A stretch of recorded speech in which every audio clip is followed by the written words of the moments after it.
Bonjour à tous, je m'appelle Mercedes Aubin, je suis enseignante au département des sciences humaines du Cégep de Jonquière. Alors, en fait, le Cégep de Jonquière, c'est un cégep qui est dynamique, qui a une belle vie étudiante, toutes sortes d'activités parascolaires, que ce soit au niveau des arts, de la culture, du sport, des jeux de rôle, des jeux vidéo. Puis, je vais vous décrire le programme de sciences humaines en tant que tel. Si jamais c'est quelque chose qui vous intéresse, vous allez avoir plus d'informations si vous voulez vous y inscrire. Alors, c'est quoi le programme de sciences humaines? C'est un programme préuniversitaire, c'est-à-dire qui n'ouvre pas les portes directement sur un métier, mais qui permet de s'inscrire dans de nombreux programmes préuniversitaires ensuite. Puis c'est un programme généraliste où on va couvrir différentes notions en politique, en histoire, en économie, en psychologie, en sociologie et en géographie. Si vous vous intéressez au développement des communautés, à l'être humain, que ce soit à l'être humain individuellement dans sa tête, en groupe ou sur la planète au complet, ce programme-là est pour vous. En fait, avec toutes les notions que vous allez apprendre en sciences humaines, vous allez vraiment être capable de décortiquer toutes sortes de phénomènes sociaux, d'être capable de les questionner et de bien les comprendre. Par exemple, actuellement, si on prend la situation de la pandémie liée à la COVID-19, avec les notions en psychologie, vous allez commencer à être capable de comprendre pourquoi les gens pourraient avoir des fausses croyances et croire en des théories du complot. En sociologie, vous pourriez comprendre quelles communautés vont être plus vulnérables face au virus et pour lesquelles les conséquences vont être plus grandes. En géographie, on pourrait comprendre qu'est-ce qui se passe à travers le monde, pourquoi différentes régions du monde sont touchées différemment par le virus. Avec la politique, on pourrait comprendre c'est quoi les décisions nationales, internationales dans la gestion du virus, pourquoi certains pays font certains choix alors que d'autres font d'autres choix dans la gestion de la pandémie.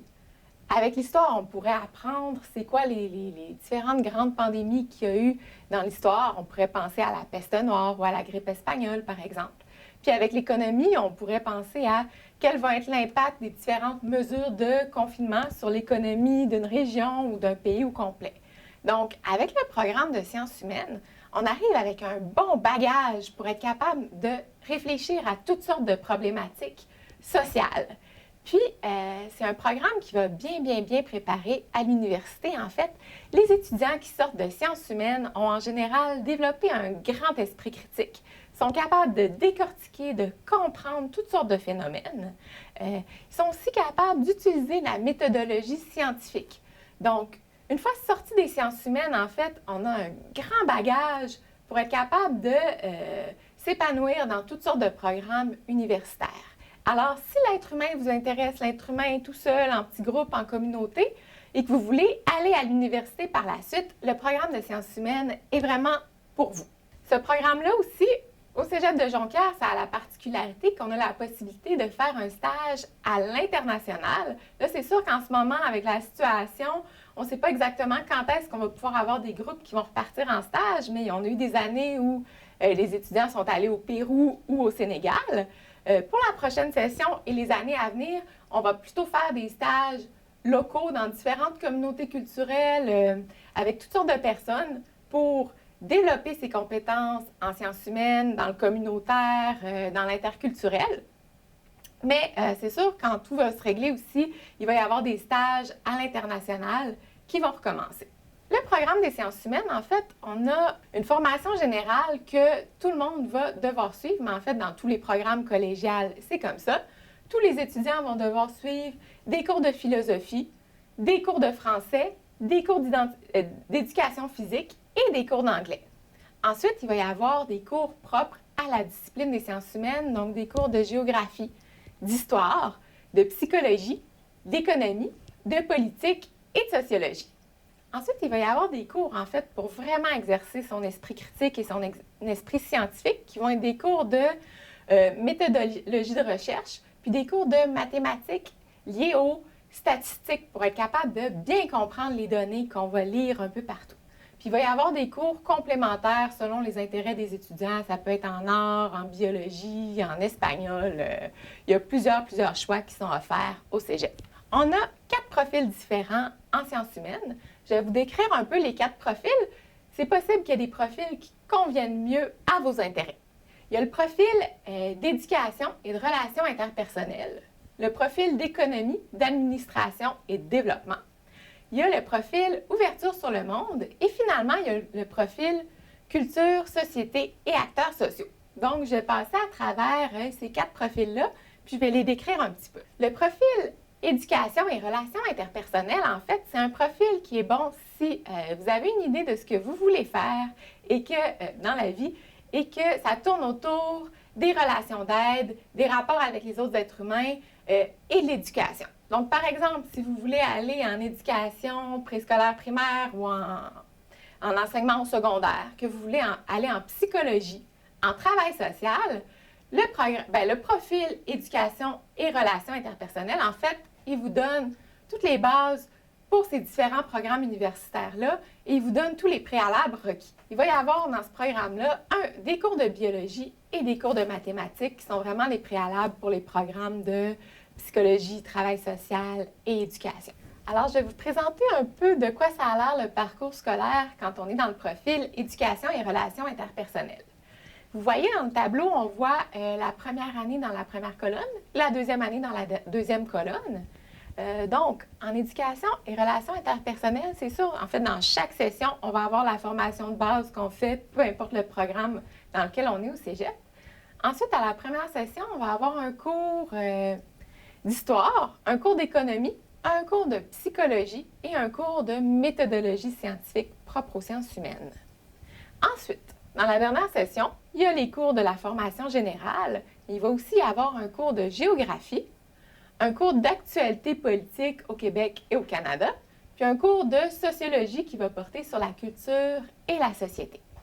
Ensuite, dans la deuxième année, là, les cours de sciences humaines vont beaucoup aller avec le profil.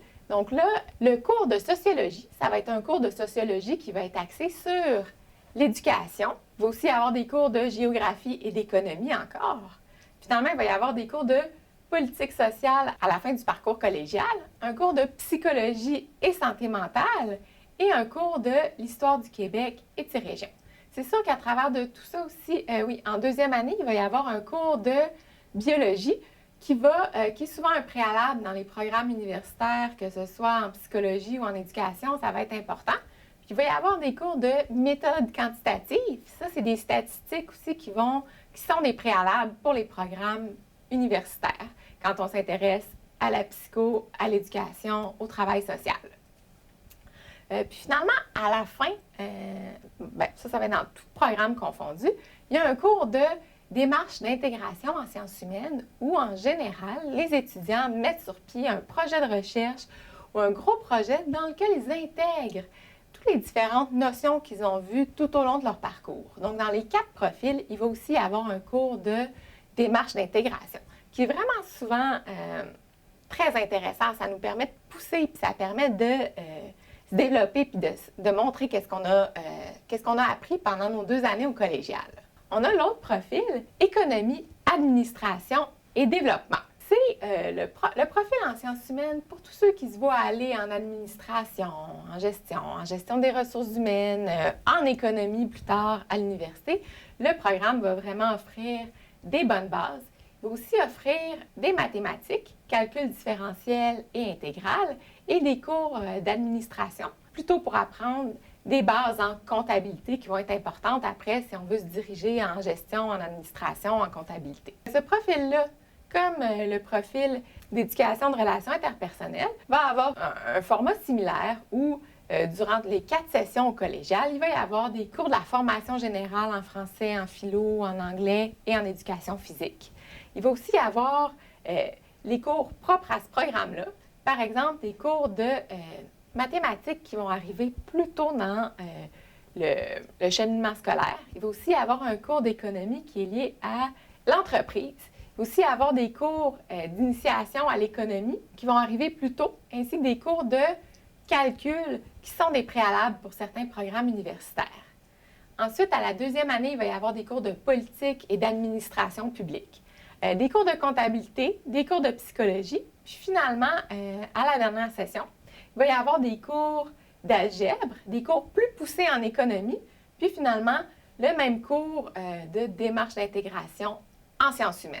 Donc, ce programme-là, vraiment, si on veut aller en administration, en gestion, en comptabilité, avec les cours qui sont offerts, on a toutes les portes ouvertes pour l'université.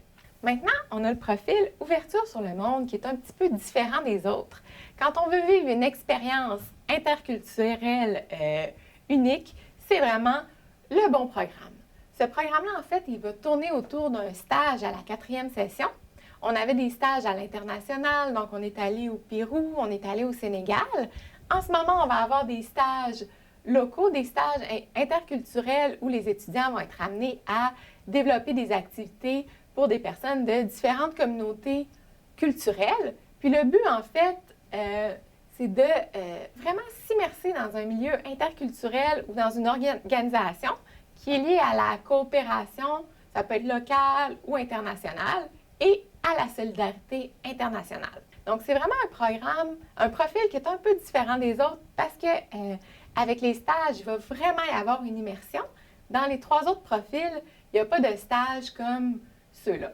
Donc, si ça vous intéresse de bouger, de partir en stage, de découvrir des communautés culturelles, c'est vraiment un profil qui peut vous intéresser. Ce profil-là, au niveau de la structure des cours, il est un petit peu différent parce qu'il faut faire plus de cours dans les 3 premières sessions pour pouvoir avoir du temps à la 4e session pour faire le stage. Puis ce programme-là, bon, il y a une structure similaire avec les cours de la formation générale, mais il va avoir des cours de sciences humaines qui vont être un petit peu différents. À la 2e année, il va y avoir des cours défis de la planète en géographie, solidarité et action sociale en sociologie, enjeux politiques mondiaux en politique. Donc, c'est vraiment des cours qui vont plus axer au niveau international puis qui vont bien préparer pour le stage à la 4e session.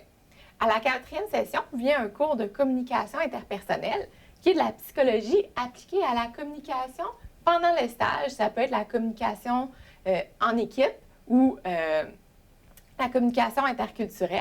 Et ensuite, le cours engagement en milieu interculturel qui est le stage en soi. Puis il y a le cours Un monde en changement où on réfléchit à différentes problématiques sociales qui affectent la planète en ce moment. Donc, en gros, pour ce profil-là, c'est ça ce qui le différencie des autres, c'est vraiment la possibilité de faire le stage à la dernière session. Finalement, on a le profil culture, société et acteurs sociaux. Si vous savez que vous êtes intéressé par les sciences humaines, mais que vous ne savez pas exactement encore où vous voulez aller à l'université, il y a plein de choses qui vous intéressent, mais vous avez du mal à vous décider, ce profil-là, il est pour vous. En fait, c'est un profil qui va vous permettre de vraiment explorer les 6 différentes disciplines des sciences humaines, puis que ça va vous permettre ensuite de faire un choix pour ce qui vous intéresse à l'université. À travers ça, il y a toutes sortes d'activités pédagogiques qui sont en lien avec différents partenaires sociaux. Il va y avoir des conférences de spécialistes dans différents domaines des sciences humaines. Donc, ça va vraiment vous permettre d'explorer pour faire un choix éclairé ensuite à l'université. Comme les 3 autres profils, il y a tous les cours de la formation générale à faire au cours des 4 sessions. Dans ce profil-là, vous allez avoir différents cours de géographie, politique, économie, psychologie, sociologie et histoire pour vraiment faire le tour puis voir ce qui peut vous intéresser aussi. Puis évidemment, à la fin, il y a aussi le cours de démarche d'intégration en sciences humaines pour montrer que vous avez intégré tous vos acquis en construisant un beau projet.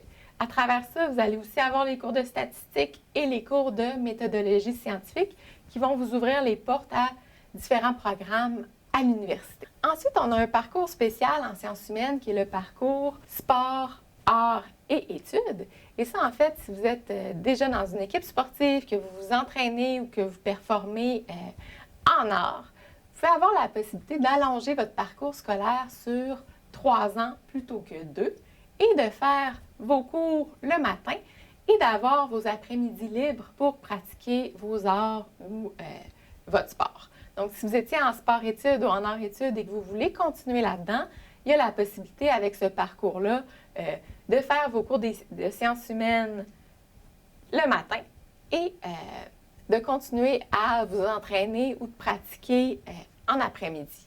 Donc, ce programme-là va s'échelonner sur 3 ans plutôt que 2 ans parce que vous avez plus de temps pour pratiquer vos activités.